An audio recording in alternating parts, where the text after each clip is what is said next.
Hi everyone, in front of me I've got TECNO Spark 30C and let me share with you how to block a number on this device. So let's begin with opening the dialer, tapping on the contact list and find the contact you'd like to block and tap on it. Then let's tap on the three dots icon in the right upper corner and tap on block contact.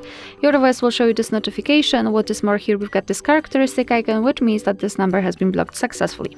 Of course, you can unblock it the same way, right here, unblocked contact, but let me leave it blocked. Now the second way of blocking the number, we have to tap on this settings icon. Doesn't really matter whether it will be on the recent or contacts, and then tap on blocked. Here we've got the list of blocked numbers or of blocked calls or messages, and let's tap on the three dots icon and enter filter rules. And as you can see right here, we've got the block list, which is unavailable in my case, probably due to the absence of the SIM card.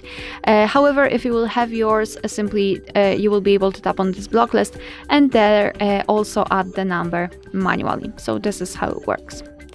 Alright, so that will be all. Thank you so much for watching. Please hit the subscribe button and leave the thumbs up.